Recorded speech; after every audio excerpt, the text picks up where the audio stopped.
Hi, have you ever Googled how to have a healthy relationship? Just now I Googled healthy relationship and found over 1.5 billion results. 1.5 billion! Either that means we know a lot about healthy relationships, or we know very little and are still trying to figure it out. As a marriage therapist, I get multiple emails every week from people trying to save their relationship, so I'd wager that it's the second one. Looking through some of the billion results my search result pulled up, I noticed a couple things. One, as humans, we are very good at overcomplicating and overthinking things. Two, when we don't know something, we seem to just guess at the truth. And three, there are a lot of people with good intentions to help who actually don't fully know what they're talking about. Many of the things I read from popular influencers have a lot of good aspects to them, but often the advice they give is actually about the results of a healthy relationship. Friendship, respect, intimacy, good communication. If we assume those qualities are the pathway to a good relationship, we can get pretty stuck. If I directly try to improve the intimacy in my relationship, for example, I might feel blocked if my husband didn't respond to my attempts. If I try to communicate clearer and still get into conflict, I'd feel pretty defeated. That's because in general, those are the results of a solid, secure relationship. According to attachment science, we learn that attachment is actually instinct. We are born already wired to attach. In fact, that's the one survival instinct we have at birth. We can't feed ourselves, protect ourselves, or even communicate beyond simple grunts. The only thing we have going for us is our ability to draw caregivers in naturally so that they want to take care of us.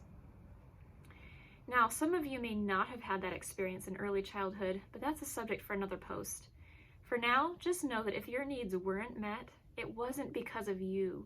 It was the adults around you who let you down. Attachment itself is wired in. Over time and through experience, we tend to unlearn what it is like to attach securely. We put walls up, which are barriers to connection. Usually this is a protective mechanism from being hurt. That's also a natural instinct, by the way. To recoil from pain and try to avoid being hurt again is also very important. How many times have you touched a hot stove? Sometimes more than once. But still, over time, we learn to be afraid of things that hurt us. Even though it's protective, though, there is a downside. As we put our walls up, we lose that deep, vulnerable connection with our caregivers. Our attachment systems suffer. And if we aren't able to go back and remove those walls when it is safe, we end up feeling alone and hurt. That's where we start to make things complicated. If you're trying to feel safe and secure without being emotionally vulnerable, then you might try in less vulnerable ways, such as spending tons of time focusing on communication strategies, memorizing 6 different pillars of connection and making sure each one is solid, trying to learn each other's love languages and speak them daily, working on finding balance in your tasks in the house. These things can all be really great and helpful, but remember, they are also often the byproducts of safe attachment. Even if you somehow get all of those qualities in a relationship, you might still feel alone. Because those qualities all by themselves don't bring us the emotional closeness and intimacy that we deeply need to survive.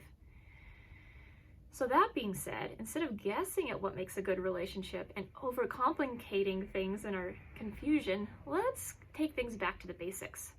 Safe, secure attachment is wired in. In its simplest form, it's just about letting your emotional, vulnerable self touch and be touched by someone else's emotional, vulnerable self.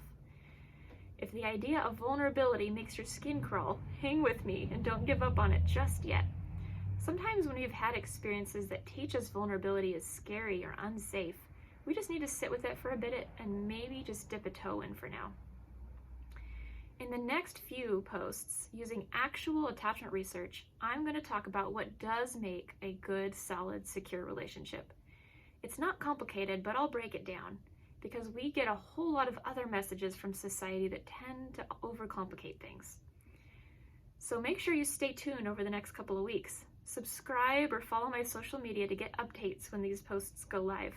Find me at The Cherished Marriage on Instagram or Facebook, and you can also sign up for my free 7-day communication course and get updates sent right to your email inbox.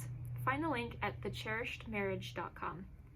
I'm really excited to dive into this with you over the next couple of weeks, so I'll see you next time.